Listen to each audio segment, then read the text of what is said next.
안녕하세요. 오늘은 전도서 18번째 강의하는 날입니다. 오늘 본문은 전도서 7장 11절에서 18절까지 되겠습니다. 먼저 오늘 본문을 읽고 이제 시작합니다. 11절부터 읽겠습니다. 지혜는 유산같이 아름답고 햇빛을 보는 자에게 유익이 되도다. 지혜의 그늘 아래에 있음은 돈의 그늘 아래에 있음과 같으나 지혜에 관한 지식이 더 유익함은 지혜가 그 지혜에 있는 자를 살리기 때문이니라. 하나님께서 행하시는 일을 보라. 하나님께서 굽게 하신 것을 누가 능히 곧게 하겠느냐. 형통한 날에는 기뻐하고 곤고한 날에는 되돌아보아라. 이 두 가지를 하나님이 병행하게 하사 사람이 그의 장래일을 능히 헤아려 알지 못하게 하셨느니라. 내 허무한 날을 사는 동안 내가 그 모든 일을 살펴보았더니 자기의 의로움에도 불구하고 멸망하는 의인이 있고 자기의 악행에도 불구하고 장수하는 악인이 있으니 지나치게 의인이 되지도 말며 지나치게 지혜자도 되지 말라. 어찌하여 스스로 패망하게 하겠느냐. 지나치게 악인이 되지도 말며 지나치게 우매한 자도 되지 말라. 어찌하여 기한 전에 죽으려고 하느냐. 너는 이것도 잡으며 저것에서도 내 손을 놓지 아니하는 것이 좋으니 하나님을 경외하는 자는 이 모든 일에서 벗어날 것임이니라. 아멘. 오늘의 그 주제를 중용의 길로 정해 보았습니다. 중용, 그러니까 가운데죠. 너무 이게 단순히 가운데라는 것보다도 이 중용이라고 하는 거는 어떤 균형을 이루는 거죠. 너무 오른쪽도 아니고 너무 왼쪽도 아니고 그냥 단순히 가운데가 아니라 너무 오른쪽도 아니고 지나친 왼쪽도 아닌 그것을 잘 생각하면서 균형을 맞추는 길이라고 보시면 되겠습니다. 그래서 오늘 이 본문을 읽을 때 이 시작할 때부터 몇 절 동안에는 이제 이런 생각이 이 본문 안에 밑그림으로 그려져 있어요. 뭐가 있냐면은 우리 인생을 살다 보면 오른쪽도 있고 왼쪽도 있다. 다시 말하면 햇빛도 있고 그늘도 있다예요. 햇빛만 여러분 햇빛만 24시간 비친다면 우리가 살겠습니까? 반대로 24시간 깜깜해요. 살겠어요?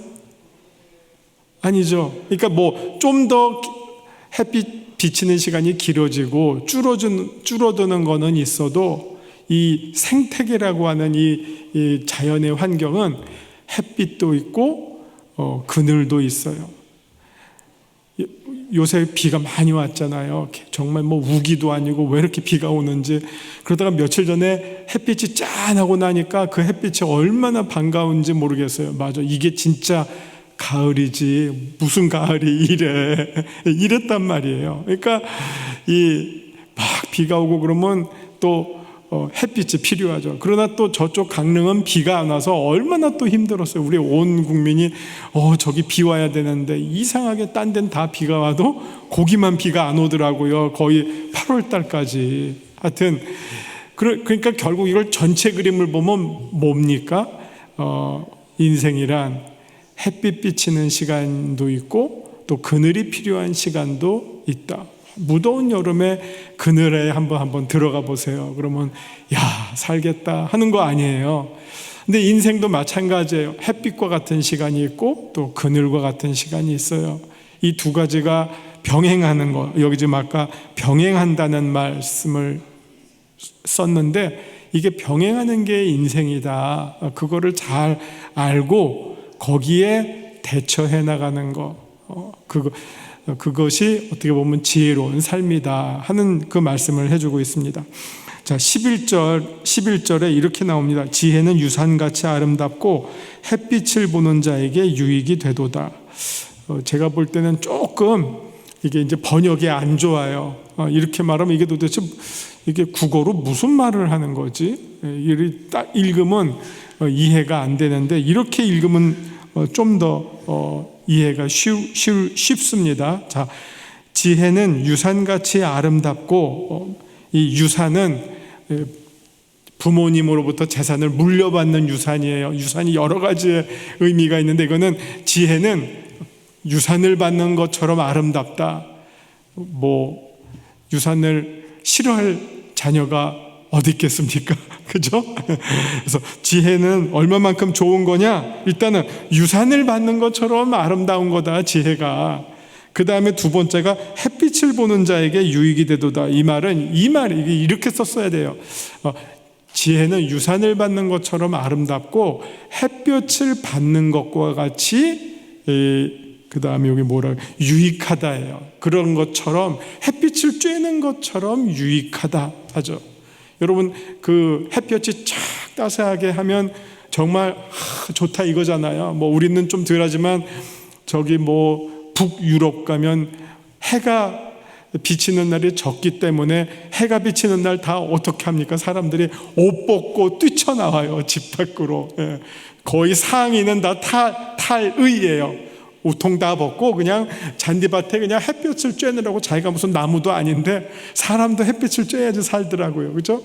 그러고 나와요. 그만큼 햇빛이 고맙고 좋고 아름다운 거예요. 일단은 이 전도서를 읽을 때 이 모든 메시지는 다 상황의 언어예요. 그러니까 상황의 언어라는 말은, 이 말이 그냥 all the time, 언제나 이 말이 맞다라는 건 아니죠. 여름에 저기 사막에 가서는 햇빛이 아름답고, 아니죠. 거기는 그늘이 아름답죠. 근데 한 줄을 쓰면서 온갖 경우를 다 쓸 수는 없잖아. 그러니까 이 말이 쓰여지는 때가 있지, 그때는 이 말을 참 적절하게 쓰는 거예요. 일단 인생이라는 게 뭐냐? 유산을 받을 때 좋은 거고, 그 다음에 또 햇빛을 쬐는 것처럼 좋은 거다. 그 말은 맞잖아요. 그 어떤 그 환경 속에서는 좀 그거예요. 근데 그 다음 절 19절은 또 약간 그것에 대한 다른 의미의 보완의 말입니다. 잠깐 뭐라고 말하고 있느냐? 12절, 지혜의 그늘 아래에 있음은, 아까는 햇볕을 얘기했어요. 햇볕이 쫙 내려지는 이제 햇빛 존이었는데, 지금은 그늘 존이에요. 그늘을 또 얘기해요. 그늘에 좋은 것. 지혜의 그늘 아래에 있음은, 아까는 막 쨍쨍 햇빛 비칠 때 좋다 했는데, 그게 계속 좋을 수는 없잖아요. 계속 있으면 어떻게 타들어가죠. 힘들죠. 처음에는 좋다 하지만 계속 있어 보세요. 뜨거워 이러다가 김이 생기는 거 아니야? 그러다가 나중에는 어떻게 열사병 걸리는 거 아니야? 그렇게 되잖아요. 그러면 그때는 또 뭐가 좋죠? 그늘을 찾잖아요. 지금 그래서 그늘을 얘기해요. 지혜의 그늘 아래에 있으면, 이 그늘이 있다고 하는 것은 보호를 받는 거 아니에요. 보호. 마치 어떤 어머니의 품처럼 그늘, 로뎀나무 그늘을 생각을 해보시면 이해가 되실 거예요. 지혜의 그늘 아래에 있음은 돈의 그늘 아래에 있음과 같으나, 지혜에 관한 지식이 더 유익함은 지혜가 그 지혜 있는 자를 살리기 때문이니라. 아까 11절에서 유산은 결국 재물이잖아요. 재물이 좋다, 그리고 햇빛이 좋다. 근데 그 다음 절에서 이제 뭐라고 말합니까? 자, 또 돈이 좋다. 왜? 돈이 우리를 보호해 줄 수 있는 게 있으니까. 그런데 그 돈보다 또 우리를 보호해 줄 수 있는 게 있는데, 그게 뭐냐? 지혜야. 근데 만약 돈과 지혜를 두 개를 비교해 보면 뭐가 더 좋을 것 같으냐? 이제 여기서 유물론자들은 돈이 더 좋다라고 하겠지만, 여기에서는 지혜가 더 좋다. 왜? 지혜는 우리를 살려주기 때문이다. 어떻게 보면 여러분은 돈이 살려줄 거라고 생각하실 수 있을지 모르겠어요.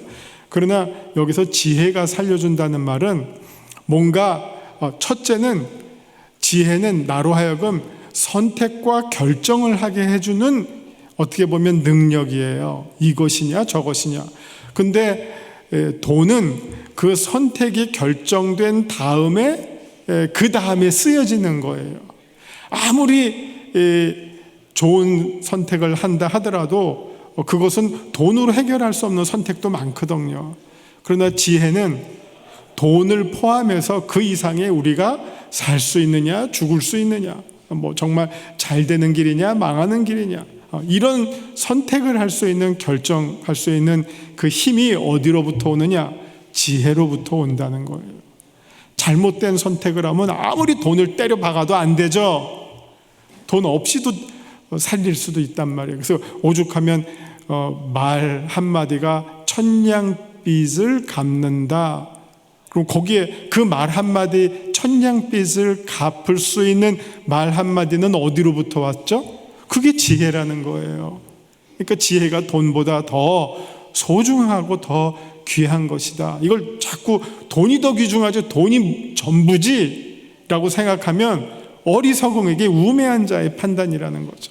그래서 어떤 거는 돈도 필요하고 좋지만, 여기 좋다고 했잖아요. 부정하는 거 아니에요. 유산도 아름답고 돈의 그늘 속에 있는 것도 보호받는다. 그러나 더 중요한 것을 우리가 놓치지 말자 하는 말씀입니다. 13절, 하나님께서 행하시는 일을 보라. 하나님께서 굽게 하신 것을 누가 능히 곧게 하겠느냐. 뭐 우리가 인생을 살면서 뭐 이렇게 한번 어떤 거는 내가 노력해서 해결할 수 있는 게 있고, 어떤 거는 노력해도 해결할 수 없는 게 있어요. 근데 만약 노력해도 안 되는 것이 있다면 그게 어떻게 보면 저는 이 본문에서 하나님께서 굽게 하신 거라고 생각해요. 그럴 때는 그것을 그냥 인정하고 받아들이고, 뭐 우리 요새 세상 사람들이 그런 말을 해요. 피할 수 없으면 어떻게 하라고 하는지 아세요? 내가 어떤 걸 피할 수 없으면 거꾸로 즐겨라 해요. 피할 수 없으면, 이 말은 뭐냐? 피하고 싶어요. 근데 내가 피할 수 있는 게 못 돼. 그보다 내가 피할 수 있는 능력보다 더, 어떻게 보면 더 큰 거예요. 더 힘이 강하고 내가 어떻게 할 수가 없어. 그러면 아이고 나 망했다, 죽었다, 하나님 이렇게 날 막 이렇게 합니까? 원망하기보다는 차라리 역설적으로 그것을 최대한 즐겨라. 그런 말씀으로 우리가 적용하면 되겠죠. 하나님께서 굽게 하신 것, 이거는 어느 누구도 인간이 곧게 할 수 없다. 이 사실을 인정하는 것. 그런데 이제 이게 어려운 게, 내가 어떤 굽어진 상황을 맞닥뜨렸는데 이게 내가 노력해서 할 수 있는 것인지 할 수 없는 것인지는 내가 결국 판단해낼 수밖에 없죠. 그래서 이제 성경 말씀을 글자 그대로 가지고 와도 실제에서 어려운 점은 그런 점이죠.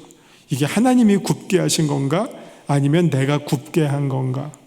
그래서 내가 이거를 굽어진 것도 곧게 할 수 있는가? 아니면 곧게 할 수 없는가? 그거는 아까 제가 이 전도서는 상황의 언어라고 했는데 모든 상황마다 달라요. 어떤 거는 내가 굽어진 상황을 펼 수도 있어요. 뭐 흙수저로 태어났지만 내가 막 노력을 해서 금수저와 같은 인생을 살 수도 있어요. 근데 어떤 거는 그렇다고 내 흙수저를 낳게 한 부모님을 바꿀 수는 없는 거 아니에요. 그러니까 우리가 이 세상을 살면서 굽어졌다라고 생각하지만 그걸 어떤 면에서는 내가 곧게 할 수 있는 게 있고, 또 어떤 거는 곧게 할 수 없는 게 있어요. 근데 오늘 이 본문에서는 더 큰 문제, 하나님이 그러니까 이게 또 굽어진 것도 일시적으로 굽어진 게 있을 수 있고, 영원히 굽어진 게, 운명적으로 굽어진 것도 또 있단 말이에요. 그러니까 그런 거에 따라서 자, 요럴 땐 요렇게 하고 요럴 땐 요렇게 하고, 이게 성경에서 한마디 안에서 다 모든 거를 쏟아 담을 수 없으니까 적어도 여기에 해당하는 어떤 그 맥락에서는 그 말씀을 우리가 깨닫고 받아들이는 것이 필요해요. 일단 여기서는 큰 그림으로는 하나님이 굽게 하신 거, 인간이 그것을 바꿀 수 없다. 그때는 우리 인간이 순응하고 순종하고 주어진 환경 속에서 내가 최선을 다하자, 그런 겁니다. 그 다음에 14절, 그래서 그 방법으로 형통한 날에는 기뻐하고 공고한 날에는 되돌아 보아라. 어려운 말씀은 아니죠. 형통한 날에는 기뻐하고 곤고한 날에는 한번 뭐 내가 혹시 부족한 게 없었을까? 잘못한 게 없었을까? 내가 누구에게 피해를 준 적은 없나? 억울하게 한 일은 없나? 이 어떤 이런 어려움, 곤고한 일이 닥칠 때는 인간은 본능적으로 이런 생각을 하게 돼요. 이 생각 안 하면 그 사람은 또 약간 아무 생각 없이 살든지 아니면 뭔가 조금 이 사고체계 혹은 이 성찰의 능력이 너무 없는 사람이고, 이 모든 인간은 어려움이 딱 닥치면 먼저 한번 탁 이거 내가 뭐 혹시 잘못한 거 없나? 이것도 참 어려운 게, 이거를 생각하는 거는 당연한데 또 이걸 너무 심각하게 생각해. 그러면 그건 정신병이에요. 그건 또. 그러니까 참 어렵죠. 곤고한 날에는 성찰을 해야 돼요. 근데 이걸 너무 심하게 생각해. 그리고 이제 자기 자신을 비하해. 그리고 막 좌절해. 무기력에 빠져. 우울증에 빠져. 이것도 또 틀린 거예요. 그러니까 이게 어느 정도까지는. 그래서 오늘 본문이 중용인데, 사실 성경을 잘 읽으시면 자주 나오는, 아주 중요한 때마다 자주 나오는 말이 좌로나 우로 어떻게 하라고요? 치우치지 말라. 너무 한 방향으로 가면 안 된다. 너무 극단적으로 가면 안 된다. 극우도 아니고 극우도 틀린 거고 극좌도 틀린 거예요. 어느 정도 우로 갈 수는 있죠. 그리고 어느 정도 좌로 갈 수는 있어요. 그거는 자기의 어떤 성향이기도 하고, 우리가 사람이 다 다르잖아요. 여기 뭐 한 500명 있으면 500명의 이 여러 가지 생각이 다 달라요. 뭐 예를 들어서 돈을 대하는 태도도 다르고, 정치적인 입장도 다르고, 뭐 윤리적인 생각도 다 달라요. 어느 정도 다 같을 수가 없죠. 우리가 로봇가 아닌데.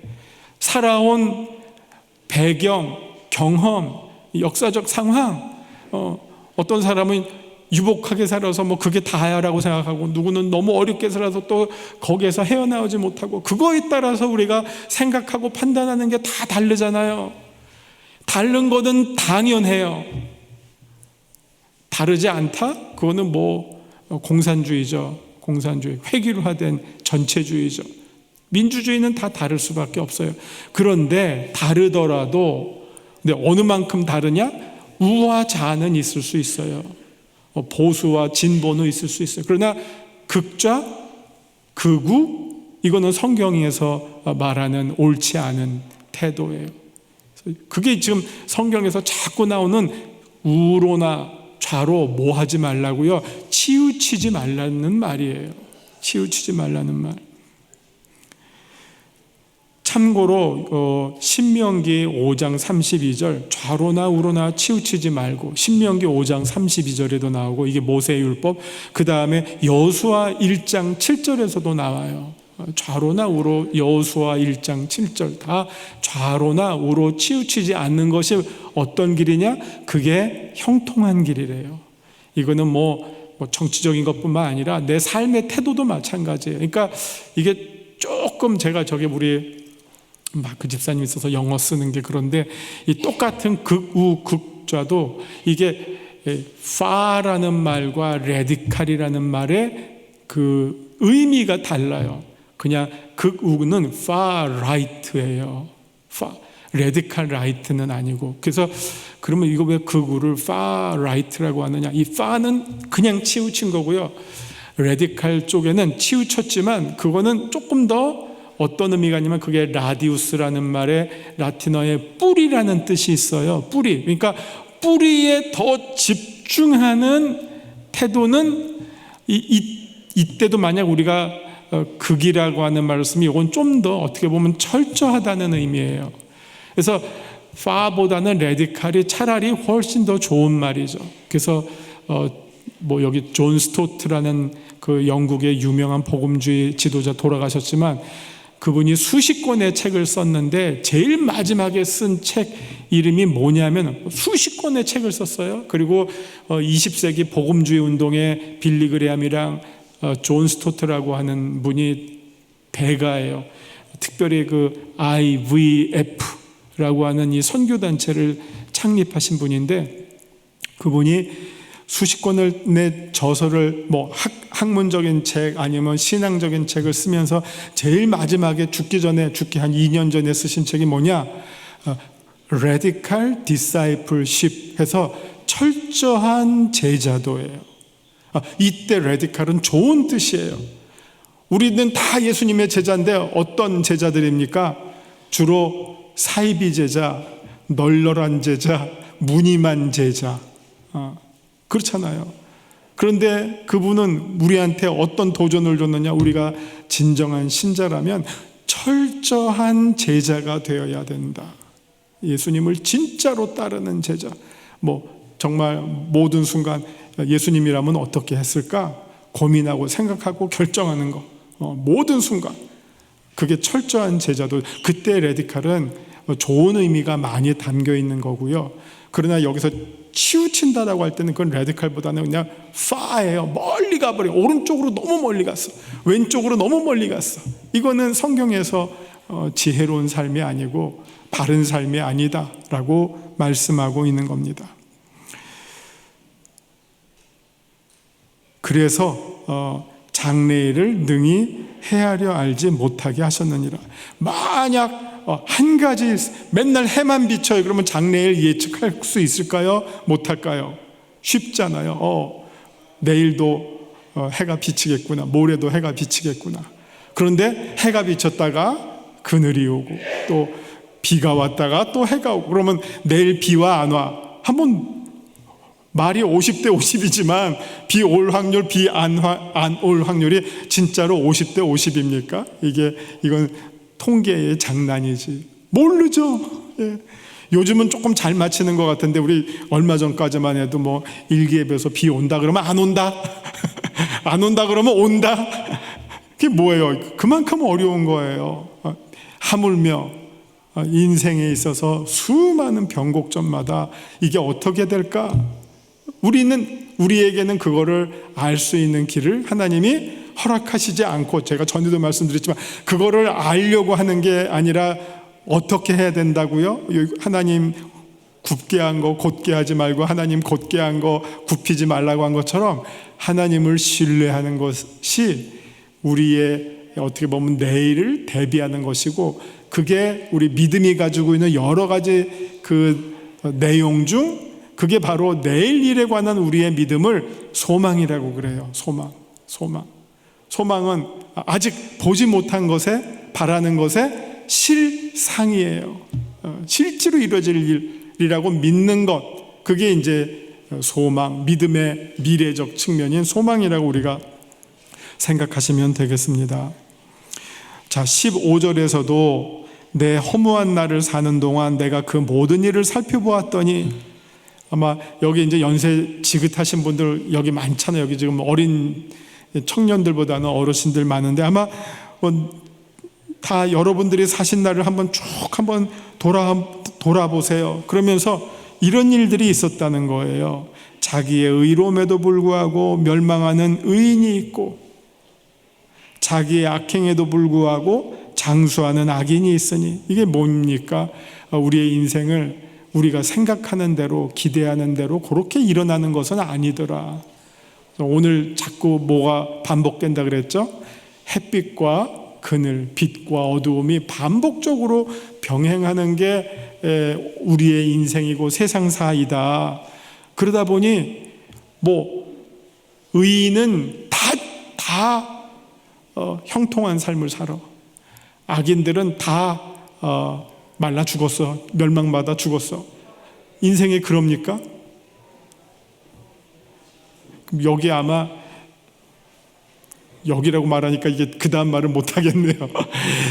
살 사람 몇 사람 없을 것 같아요. 이 악인이 다 이렇게 심판받아서 그냥 망하고, 또 의인 형통하면 여기 빛으로만 가득 차 있으니까 우리 이 세상이, 하나님의 자녀들은 아니잖아요. 하나님의 자녀들 가운데 얼마나 이런 일이 일어나는가. 말할 수 없는 이 고난이 얼마든지 있죠. 목회자에게 제일 어려운 일들이 아마 그런 일들일 거예요. 우리 예를 들기도 너무 가슴 아픈 건데 진짜 그런 일이 제가 아는 교회에서 있었어요. 정말 신실한 신혼 부부가 새벽 기도에 오다가 사고 났다. 그거 어쩔 거예요. 나쁜 짓 하다가 그러면 벌 받았다 막 그럴 텐데 우리가 이해가 안 되는 일들이 많아요. 그렇기 때문에 우리가 단순하게 이게 긴 안목이 아니라, 그러니까 소위 우리가 신학적으로 말하는 영혼의 관점이 아니라 이 세상의 관점, 우리 전도서로 말하면 해 너머의 관점이 아니라 해 아래의 관점에서 내가 복 받으려고 예수 믿는다. 이게 첫 발짝은 될 수 있지만 그게 계속 그런 식으로 생각하고 예수 믿으면 그거는 예수 제대로 믿는 게 아니라는 거죠. 왜? 어떻게 보면 성경은 우리가 이 땅에서 복 받는 데에는 그렇게 큰 관심이 없어요. 기본적으로는 우리를 그것을 해결해 주려는 관심은 있죠. 그것마저도 없는 건 아니지만 그러나 성경은 거기에 큰 관심이 없어요. 우리가 오히려 어떤 관심이 있느냐? 예수님의 제자로 사는 것, 빛의 자녀로 사는 것.